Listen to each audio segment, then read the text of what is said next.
video kali ini.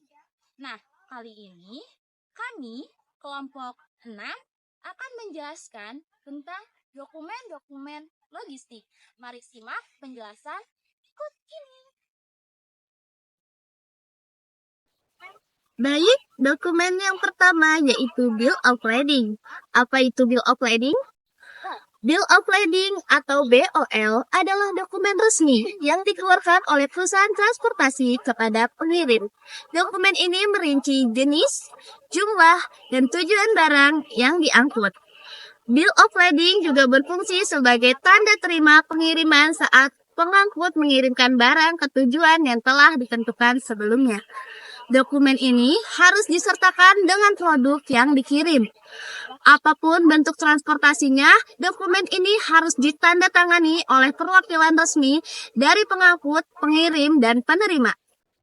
Bill of Lading ini memiliki 3 fungsi utama. Yang pertama, sebagai dokumen kepemilikan atas barang yang dijelaskan dalam surat muatan. Yang kedua, sebagai tanda terima untuk produk yang dikirim. Dan yang ketiga merupakan ketentuan persyaratan yang disepakati untuk melakukan pengangkutan barang. Adapun tujuan Bill of Lading antara lain, Bill of Lading merupakan dokumen kepemilikan barang yang dijelaskan dalam Bill of Lading dan tanda terima untuk produk yang dikirim. Terakhir, Bill of Lading merupakan ketentuan dan persyaratan yang disepakati untuk pengangkutan dan pelepasan barang yang dikirim. Beberapa jenis Bill of Lading yang paling umum meliputi: pertama, surat muatan pedalaman. Yang kedua, surat muatan laut. Yang ketiga, melalui Bill of Lading. Yang keempat, surat muatan yang dapat dinegosiasikan. Yang kelima, surat muatan yang tidak dapat dinegosiasikan. Yang keenam, surat muatan yang diklausulkan. Yang ketujuh, Bill of Lading yang bersih. Dan yang terakhir, ke-8, surat muatan seragam.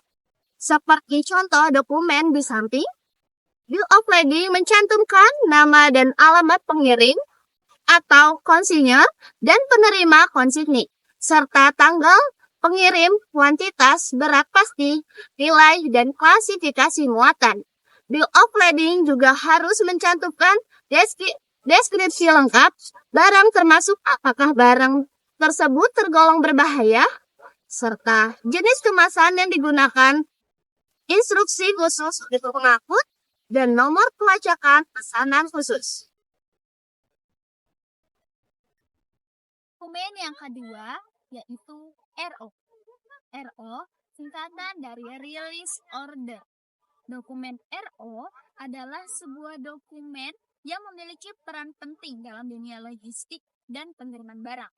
RO berfungsi sebagai pernyataan tertulis yang mengizinkan seseorang atau pihak tertentu untuk mengambil atau melepaskan kontainer. Misalnya, ketika barang-barang tiba di pelabuhan dan harus diambil oleh agen pengiriman atau pemilik, dokumen RO adalah kunci untuk mengambil barang tersebut.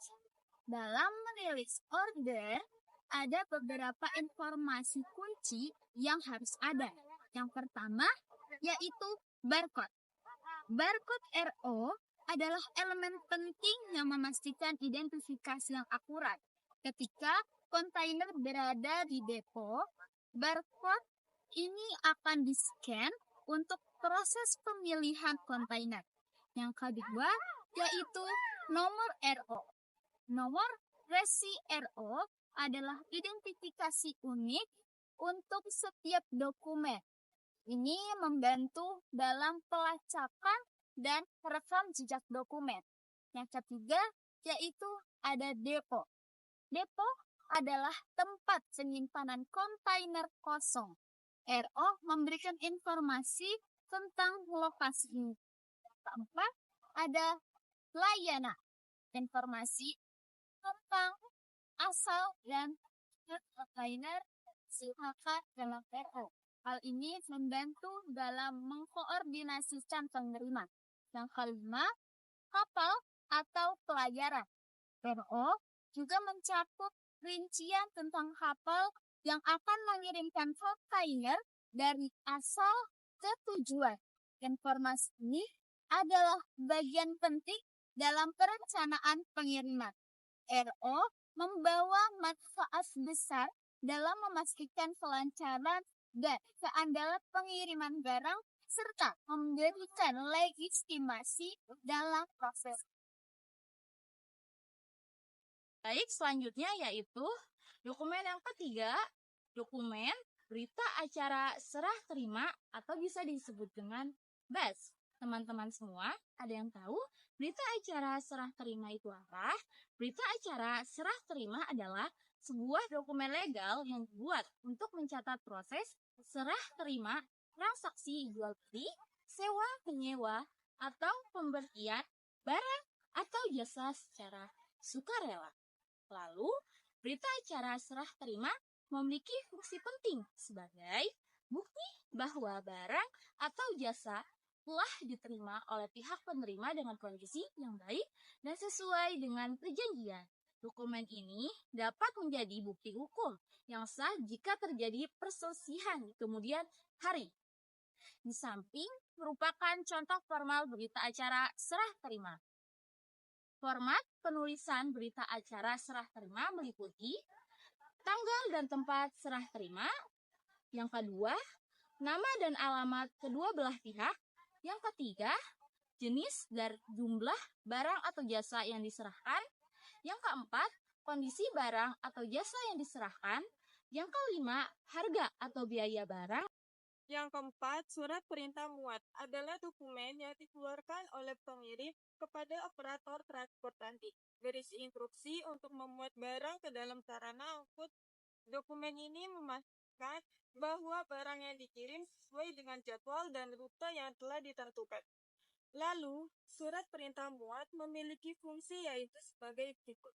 Bahwa barang telah diterima dalam kondisi baik dan sesuai dengan kesepakatan. Komponen yang ada pada surat perintah muat: 1. Jenis muatan. 2. Jumlah muatan. 3. Berisi muatan. 4. Nama dan telepon pengemudi. Ciri-ciri surat perintah muat. Yang pertama, mengandung informasi mengenai jenis muatan. Yang kedua, mengandung informasi mengenai jumlah muatan. Yang ketiga, mengandung informasi mengenai berat barang muatan. Yang keempat, mengandung informasi mengenai nama pengemudi. Kita dokumen yang kelima, yaitu dokumen surat jalan ekspedisi. Ada yang tahu nggak nih surat jalan ekspedisi itu apa? Surat jalan ekspedisi adalah dokumen yang menyertai barang selama proses pengiriman. Dokumen ini memiliki fungsi sebagai bukti bahwa telah dikirim dari pengirim ke penerima. Dokumen ini mencantumkan detail seperti deskripsi barang, jumlah, tujuan, tanggal pengiriman, dan informasi kontak kedua belah pihak. Yang terakhir, ada surat jalan pabrik. Kalian tahu tidak surat jalan pabrik itu apa? Surat jalan pabrik merupakan sebuah berkas penting yang merupakan dokumen wajib yang digunakan oleh perusahaan, lembaga, atau institusi dalam aktivitas pengiriman barang. Surat jalan pabrik berfungsi untuk mencatat barang yang keluar dari pabrik menuju gudang atau langsung ke pembeli. Berikut merupakan format penulisan surat jalan pabrik. Meliputi 1. Nomor surat. 2. Tanggal surat. 3. Nama pengirim dan penerima. 4. Alamat pengirim dan penerima. 5. Rincian pabrik. Dan yang terakhir, tanda tangan penerima.